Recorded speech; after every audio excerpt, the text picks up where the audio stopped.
Toujours pas de suite favorable des autorités de la transition aux demandes d'audience de la Commission nationale des droits de l'homme CNDH.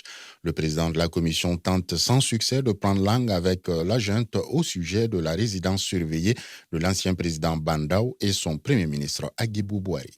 Nous avons envoyé 2 demandes d'audience et nous avons envoyé des courriers pour leur demander simplement d'élargir ces personnes lorsqu'elles ne sont pas poursuivies dans un cadre légal, c'est-à-dire lorsque ces personnes ne sont pas détenues à travers une procédure judiciaire. Et c'est ce que les lois de la République recommandent. Autrement, on serait dans une situation de hors la loi. Or, cela n'arrange personne. Et nous n'avons cesse de le dire. L'insécurité juridique et judiciaire transforme tout le monde en victime potentielle. Et nul n'est à l'abri de la violation de ses droits. Et nous sommes dans l'attente d'une réponse pour pouvoir, dans un premier temps, si les personnes ne sont pas élargies le plus rapidement possible, pour pouvoir au moins nous enquérir de leurs conditions de détention et ensuite demander purement et simplement que ces personnes soient mises en liberté, parce que ça, c'est une exigence de l'état de droit. Et tout le monde demande cela. Même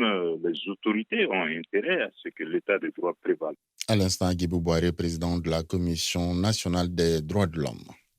La Commission nationale des droits de l'homme, la CNDH, dit être au courant de la résidence surveillée de l'ancien président de la transition, Bandao.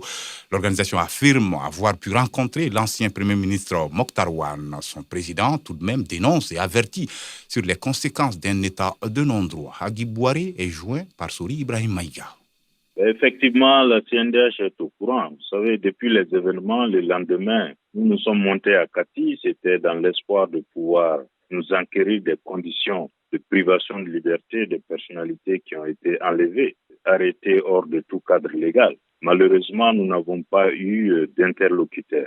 Suite à différentes pressions, notamment des communiqués de dénonciation, finalement, les 2 principales personnalités ont été élargies. Mais à ce jour, il se trouve qu'ils sont assignés à résidence, privés de tous leurs moyens de communication. Donc, est-ce que vous avez tenté de les rencontrer? Ah oui, nous avons tenté. Effectivement, nous avons tenté et nous avons pu d'ailleurs rencontrer le PM, l'ancien PM.